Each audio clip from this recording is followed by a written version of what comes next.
মৌসুমের শুরুতেই ব্যস্ত সময় পার করছেন মেহেরপুরের লিচু চাষিরা। মেহেরপুর জেলা কৃষি বিভাগের উপপরিচালক শামসুল হক বলেন, প্রাকৃতিক কারণেই এ অঞ্চলে লিচু দেশের অন্য জেলার তুলনায় আগে পাকে। এই বছর জেলায় লিচুর ফলনও ভালো। তাই মৌসুমের শুরুতে সারা দেশে মেহেরপুরের লিচুই বাজারে বেশি পাওয়া যায়। প্রাকৃতিক কারণে দেশের অন্য জেলার তুলনায় কৃষিনির্ভর মেহেরপুরে লিচু আগেভাগেই পেকে যায়। ফলনও হয় ভালো। একই সঙ্গে দামও ভালো পাওয়ায় প্রতি বছরই ব্যাপক হারে লিচু চাষে ঝুঁকছেন এ জেলার চাষিরা। সরেজমিনে জেলার বিভিন্ন জায়গায় প্রায় প্রতিটি লিচুগাছেই ঝুলতে দেখা গেছে পাকা পাকা লিচু। সেই লিচুগাছ থেকে পেরে বিক্রিতে ব্যস্ত সময় পার করছেন চাষিরা। মেহেরপুর কৃষি বিভাগ জানিয়েছে, চলতি মৌসুমে জেলায় ৩৫০ হেক্টর জমিতে লিচু চাষ হয়েছে। এই বছর লিচু উৎপাদনের লক্ষ্যমাত্রা ধরা হয়েছে ৪৫০ টন। এর বর্তমান বাজারমূল্য ৩২ থেকে ৩৫ কোটি টাকা।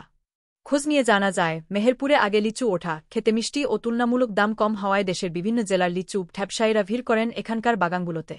জেলায় বেশ কয়েকটি জাতের লিচু চাষ হয়ে থাকে, যার মধ্যে মুজাফফর, বোম্বাই ও চায়না 3 জাতের লিচুর চাষ বেশি করা হয়। মেহেরপুরের উৎপাদিত লিচু স্থানীয় চাহিদা মিটিয়ে ৭০ ঢাকা, চট্টগ্রাম, সিলেট, বরিশাল সহ দেশের বিভিন্ন জেলায় পাঠানো হয়। আগে পাকার কারণে এ জেলার লিচুর চাহিদাও রয়েছে ব্যাপক। তাই জ্যৈষ্ঠ মাসের শুরুতেই লিচুগাছ থেকে ভানতে, হ্যারেট সাজাতে, বাগান পাহারাসহ বিক্রির জন্য প্রস্তুত করতে ব্যস্ত সময় পার করেন শ্রমিক ও বাগান মালিকরা। চাঁপাইনবাবগঞ্জের লিচু ব্যবসায়ী করিম উদ্দিন বলেন, প্রায় ৩০ বছর ধরে মেহেরপুরে লিচু কিনতে আসি। এখানকার লিচু আগেই পাকার কারণে আগে থেকেই বাগান কিনে রাখি। সেই লিচু ভেনে ঢাকায় বিক্রি করে লাভ ভালোই হয়। মেহেরপুর সদর উপজেলার লিচু চাষী শাহজাহান আলী জানান, তার প্রায় ৪০ লিচুর বাগান আছে। এর মধ্যে কয়েকটি বাগানের শতাধিক গাছ আছে।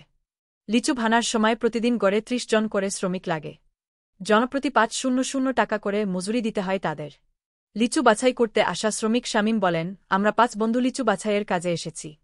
সকালে আসি, বিকেলে বাড়ি যাই। লিচু বাছা তেমন ভারী কাজ না হলেও মজুরি ভালো পাওয়া যায় এ কাজে। মেহেরপুর জেলা কৃষি বিভাগের উপপরিচালক শামসুল হক বলেন, প্রাকৃতিক কারণেই এ অঞ্চলের লিচু দেশের অন্য জেলার তুলনায় আগে পাকে। এই বছর জেলায় লিচুর ফলনও ভালো। তাই মৌসুমের শুরুতে সারা দেশে মেহেরপুরের লিচুই বাজারে বেশি পাওয়া যায়।